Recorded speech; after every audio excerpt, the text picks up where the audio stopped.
This is Daily Flash with your hosts, Andrea Jackson and Mitch English. Trending news and entertainment. This is Daily Flash.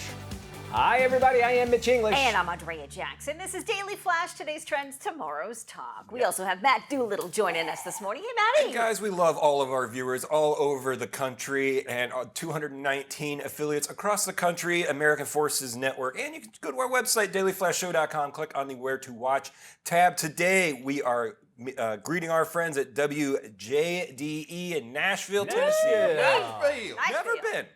You've never been? Oh, my gosh, man. Really? Yeah. That surprises me. It is such a growing city, especially your sports fans, because it looks like they might be up for the next Major League Baseball expansion team. Is that they've got some pretty big, right now they've got, just like Orlando does, but already, now they've got the new stadium there. We got the Tennessee Titans. And They have a better name Should than we what check they in want. with Mike? Yes. Call should the we check in Orlando with, Mike Tirico on camera? Mike Tirico, ladies and gentlemen, working camera 3. Thank you. Anything you need. I know all sports.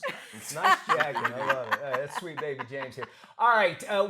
There's nothing better than a good podcast when you're traveling. There's some new data out now that says, what do you think the most popular type of podcast is out there?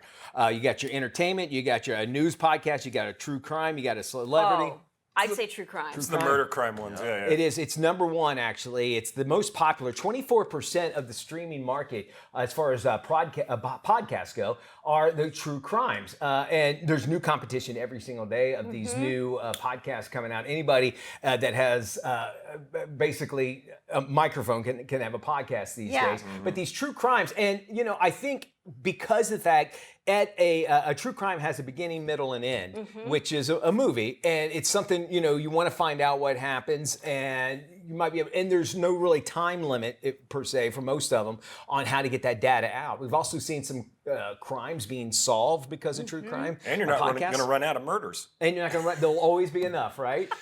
So my wife watches the whatever it is on HLN, the murder stuff from like the 90s on there. Where the guy talks like this. Yes.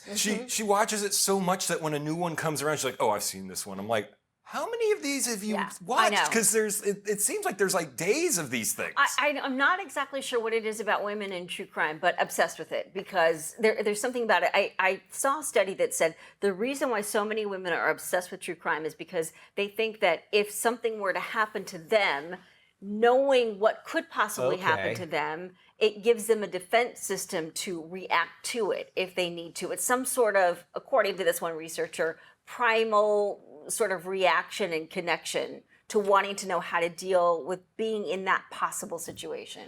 I think it's how to figure out how to get rid of their husbands. That's what I get worried about. I'm gonna say they were taking notes, but isn't that weird though? Speaking of that, it's like they give all the details of what happened. Yes. And people still get caught. You don't take notes and say, "Hey, all right, I'll make sure not Make sure you don't do that. Yeah. I know what, Matt, you're talking about, because I think on XM they run them continuously, and I think Headline News runs them after 6 o'clock, because apparently no news after, there's no headlines after that, I guess, I don't know. But it's always fun to listen to. If you're watching it on TV, it's from the 90s because it's 4x3, it's got the black bars on top.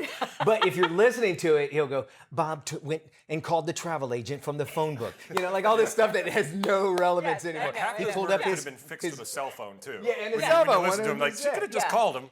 I think, and also, as I mentioned, traveling in a car, a podcast is like almost like having a friend there when you're by yourself. So I could see how that pops up, and the availability and how easy it is as well. Well, and you look at the number of podcasts that have actually spawned a number of television shows and movies. I'm thinking The Thing About Pam that was inspired by a podcast. I think Dateline did something. Dateline did that. I mean, there have been so many of them. The gal that did the Elizabeth, I can't think of her last name, but she's the one that created the phony